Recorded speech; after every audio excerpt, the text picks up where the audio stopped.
పిల్లలు మారం చేస్తున్నారని తల్లిదండ్రులు ఏది అడిగితే అది ఇప్పించినట్లే హైదరాబాద్ మాదాపూర్కు చెందిన ఓ వ్యాపారి తన కొడుక్కి ట్యాబ్ కొనిచ్చాడు. బాగా చదువుతున్నాడనే నమ్మకంతో ట్యాబ్ ఇప్పించేశాక ఏం చేస్తున్నాడో పెద్దగా పట్టించుకోలేదా తండ్రి. సరదాగా ట్యాబ్లో ఆన్లైన్లో గేమ్స్ ఆడడం మొదలుపెట్టిన బాలుడు కొద్ది రోజులకే పెడదో పట్టాడు. బుద్ధి అశ్లీలం వైపు వెళ్ళింది. మెట్రో స్టేషన్ సమీపంలోని ఓ ఉమెన్స్ హాస్టల్లో ఉంటున్న అమ్మాయిలను రాత్రి 9 గంటల సమయంలో పక్కింటి వైపు నుంచి ఫ్లాష్ లైట్లు రావడంతో ఉలిక్కిపడ్డారు. ఎవరో తనను రహస్యంగా ఫోటోలు వీడియోలు తీస్తున్నారని భావించి వెంటనే పోలీసులకు ఫిర్యాదు చేశారు. పోలీసులు వెంటనే హాస్టల్కి వచ్చి అమ్మాయిలు చెప్పిన వివరాల ఆధారంగా వ్యాపారి ఇంటికి వెళ్లి ఆరా తీశారు. 9వ తరగతి చదువుతున్న తన కుమారుడు అమాయకుడు, ఏమీ తెలియదని పోలీసులతో వాదించారు ఆ తల్లిదండ్రులు. మీ అబ్బాయి వాడుతున్న ట్యాబ్ తనిఖీ చేసి నిర్ధారిస్తామంటే సరే అన్నారు.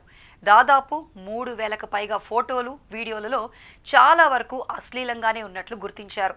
ముఖ్యంగా ట్యాబ్ నుంచి రికార్డ్ చేసిన కొన్ని వీడియోలను ఓపెన్ చేద్దామంటే పాస్వర్డ్ అడుగుతున్నాయి. అదే విషయం బాలుణ్ణి అడిగితే చేతులెత్తేశాడు. తనకు గుర్తులేదని, మర్చిపోయానని బుకాయించాడు. బాధిత మహిళల వ్యక్తిగత ప్రతిష్టను దృష్టిలో పెట్టుకుని మహిళా పోలీస్ అధికారుల ద్వారా తనిఖీ చేయించారు. మొబైల్ ఫోన్, ట్యాబ్లో స్టోర్ చేసిన దాదాపు 3000 వరకు అశ్లీల, అసభ్య ఫోటోలు, వీడియోలు బయటపడ్డాయి. వాటిని ఎక్కడి నుంచి సేకరించింది దర్యాప్తు చేస్తున్నారు. చాలా వరకు అశ్లీల వెబ్సైట్లు, డేటింగ్ యాప్ల నుంచి షేర్ అయినట్లు అనుమానిస్తున్నారు. దీంతో పోలీసులు మొత్తం సమాచారాన్ని తెలుసుకునేందుకు ట్యాబ్ను ఫోరెన్సిక్ సైన్స్ ల్యాబ్కు పంపారు.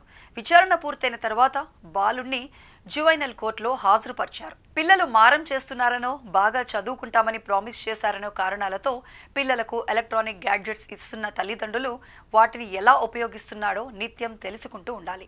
నమ్మకంతో ఇచ్చిన ట్యాబ్ లేదా మొబైల్ ఫోన్ జీవితాన్ని కాల్చేసే వస్తువుగా మారకూడదు. తప్పు జరిగాక తలపట్టుకునే పరిస్థితి రాకముందే తల్లిదండ్రులు జాగ్రత్త పడాలని పోలీసులు హెచ్చరిస్తున్నారు.